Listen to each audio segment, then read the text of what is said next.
नमस्कार, popular superfast news में आपका स्वागत है। आइए बात करते हैं आज की तमाम ताजा खबरों पर। आईटीएटी ने कांग्रेस पार्टी की ओर से दायर याचिका को खारिज कर दिया, जिसमें आयकर विभाग की तरफ से उनके बैंक खातों की वसूली और फ्रीजिंग की कार्यवाही पर रोक लगाने की मांग की गई थी। दरअसल आयकर विभाग ने कांग्रेस और यूथ कांग्रेस से जुड़े 4 बैंक अकाउंट को फ्रीज कर दिया था। आयकर विभाग ने 210 करोड़ की रिकवरी मांगी है, यानी कि कांग्रेस को ये रकम पेनल्टी के तौर पर आयकर विभाग को देनी होगी। इसके खिलाफ पार्टी ने प्राधिकरण में अपील की थी।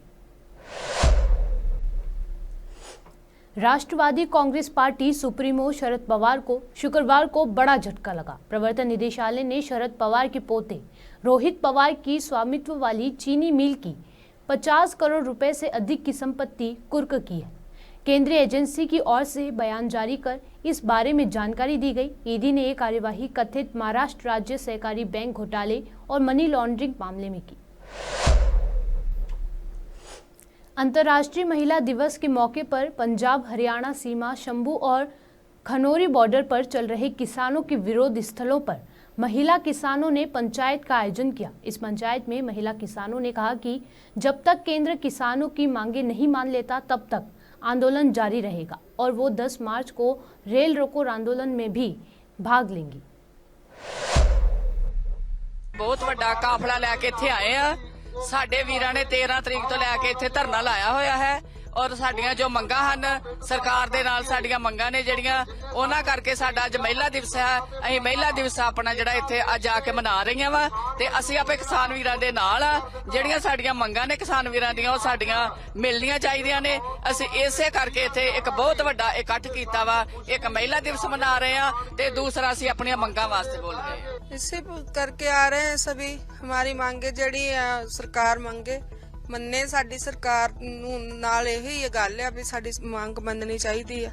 ਇਸੇ ਕਰਕੇ ਬੀਬੀਆਂ ਵੀ ਘਰਾਂ ਚੋਂ ਬਾਹਰ ਆਉਣ ਡੀਆਂ ਵਾ। ਸਾਡੀ ਸਰਕਾਰ ਸੁਣਦੀ नहीं कोई बात।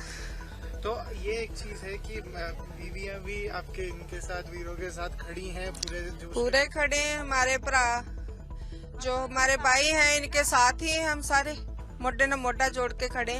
और हमारा तो यही है कि हमें एमएसपी का पूरा मूल्य चाहिए और हमारी कोई मांग नहीं है। जो भी है हम संघर्ष कमेटी उतनी देर संघर्ष रहेगा जितनी देर सरकार मानेगी नहीं उतनी देर संघर्ष चलता रहेगा। हम तो कंधे से कंधा तो मिला के चलेंगे। 1 महीने से ज्यादा हो गया है हमारे यहाँ किसान आ रहे हैं तो उसमें कोई भी बात नहीं है। मीटिंग होती है खत्म हो जाती है वहाँ तो हम तो फिर आना ही पड़ेगा ना। जितनी देर तो एमएसपी नहीं मिलेगा उतनी देर तो हम ये संघर्ष रहेगा ही। आज अंतर्राष्ट्रीय दिवस महिला दिवस है। बीबीओ को इसलिए इकट्ठा किया गया है कि जो एमएसपी गारंटी कानून मोदी साहब ने बोला था कि हम लागू करेंगे, लेकिन अभी तक लागू नहीं किया है। 2014 से उन्होंने वादा किया था कि हम ये जो है कानून वो लागू करेंगे। 23 फसलों पे हम जो गारंटी कानून है जो मांग रहे हैं, क्योंकि हमारी जो किसानी है वो बहुत ही गरीबी में जा रही है। बहुत ही लोग कर्जा ले रहे हैं, लोन ले रहे हैं और जो कि हमारी फसलों का जो रेट है उनसे हमारा लोन जो है जो उतर नहीं रहा। प्रधानमंत्री नरेंद्र मोदी ने अरुणाचल प्रदेश के ईटानगर में दुनिया की सबसे लंबी सुरंग सेला टनल समेत कई विकास परियोजनाओं का शिलान्यास और उद्घाटन किया। यहां विकसित भारत विकसित नॉर्थ ईस्ट कार्यक्रम में पीएम मोदी ने कहा कि पूरे पूर्वोत्तर में 4 गुना तेजी से विकास कार्य चल रहा है। पूरे देश में विकसित राज्य से विकसित भारत का राष्ट्रीय उत्सव तेज गति से जारी है। एक तरफ मोदी विकसित भारत के निर्माण के लिए एक एक ईंट जोड़कर युवाओं के बेहतर फ्यूचर के लिए दिन रात काम कर रहा है। वहीं दूसरी तरफ, और मैं दिन रात कहता हूं तो मुझसे ज्यादा लोग कहते हैं कि मोदी जी इतना काम मत करो।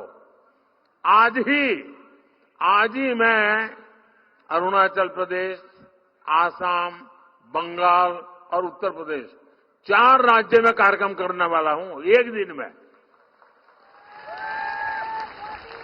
वहीं दूसरी तरफ कांग्रेस के इंडी गठबंधन के परिवारवादी नेताओं ने जब ये मैं काम कर रहा हूं ना तो उन्होंने जरा मोदी पर हमले बढ़ा दिए हैं। और आजकल लोग पूछ रहे हैं कि मोदी का परिवार कौन है? कौन है मोदी का परिवार? कौन है मोदी का परिवार? कौन है मोदी का परिवार? कान खोल के सुन रहे हो गाली देने वालों, ये अरुणाचल के पहाड़ों में रहने वाले हर परिवार कह रहा है ये मोदी का परिवार है। ये परिवारवादी सिर्फ अपने ही परिवार का फायदा देखते हैं, इसलिए जहां वोट नहीं वहां ये ध्यान नहीं देते। अनेक दशकों तक देश में परिवारवादियों की सरकारें रही, तभी नॉर्थ ईस्ट का विकास नहीं हो पाया। नॉर्थ ईस्ट पार्लियामेंट में कम सदस्य भेजता है, इसलिए कांग्रेस के इंडी गठबंधन ने आपकी परवाह नहीं की, आपकी चिंता नहीं की, आपके बच्चों के भविष्य की चिंता नहीं की। इनको अपने ही बच्चे मोदी की गारंटी, मोदी की गारंटी, ये तो सुन ही रहे हैं आप लोग। लेकिन मोदी की गारंटी का मतलब क्या होता है, ये जरा अरुणाचल में आएंगे ना, इतने दूर सुदूर आपको साक्षात नजर आएगा। पूरा नॉर्थ ईस्ट देख रहा है कि मोदी की गारंटी कैसे काम कर रही है। अब देखिए 2019 में यहीं से मैंने सेला टनल का शिलान्यास करने का काम किया था, याद है ना, 2019 में। और आज क्या हुआ?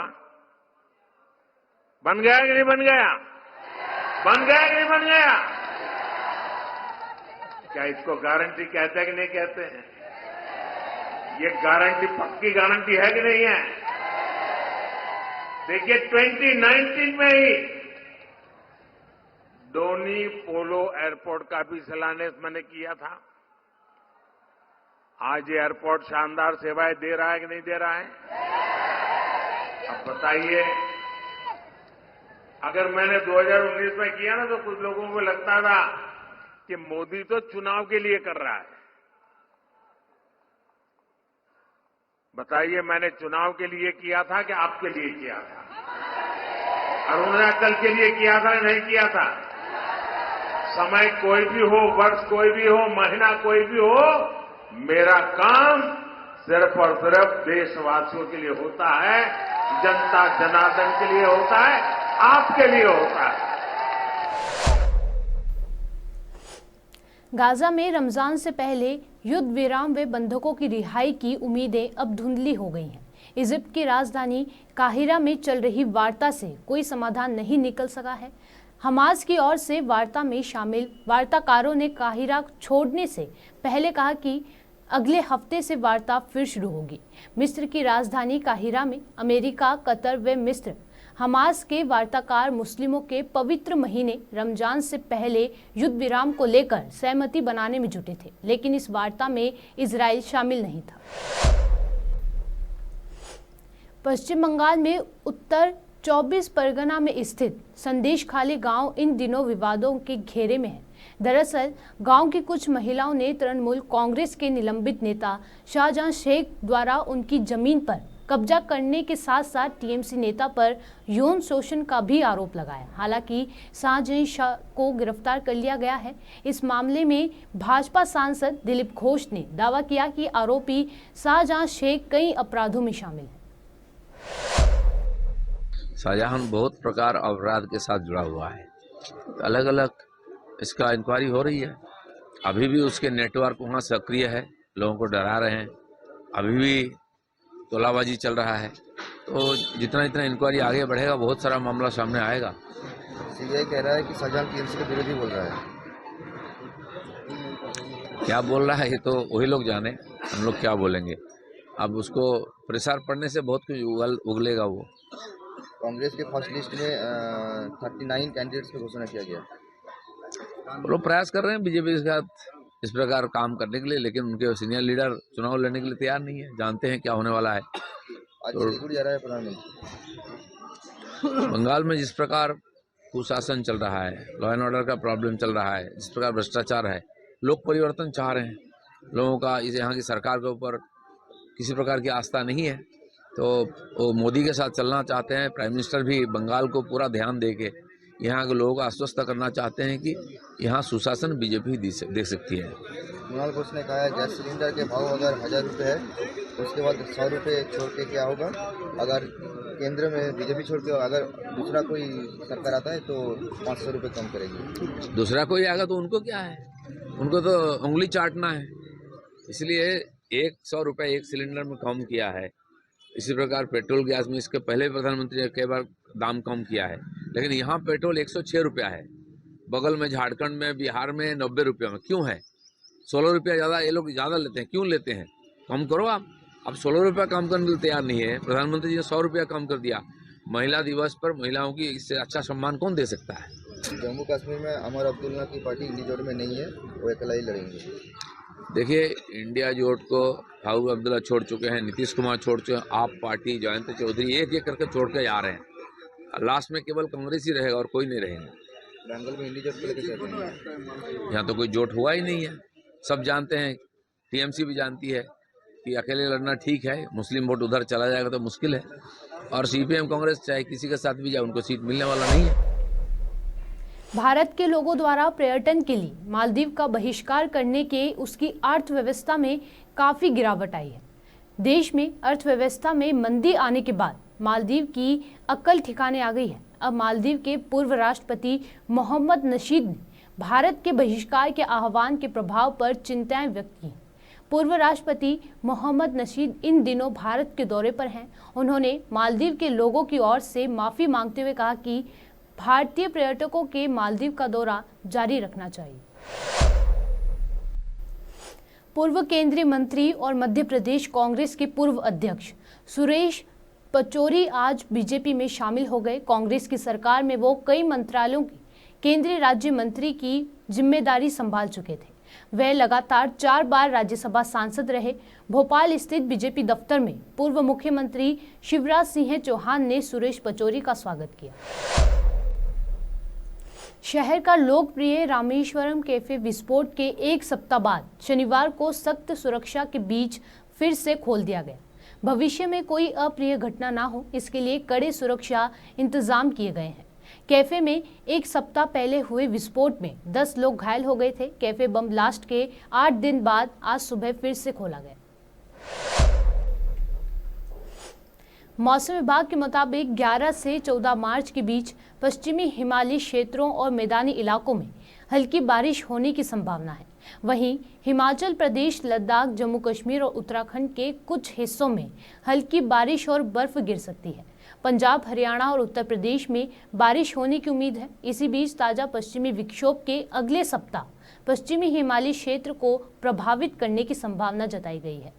सुपरफास्ट टॉप 10 न्यूज़ में आज के लिए सिर्फ इतना ही।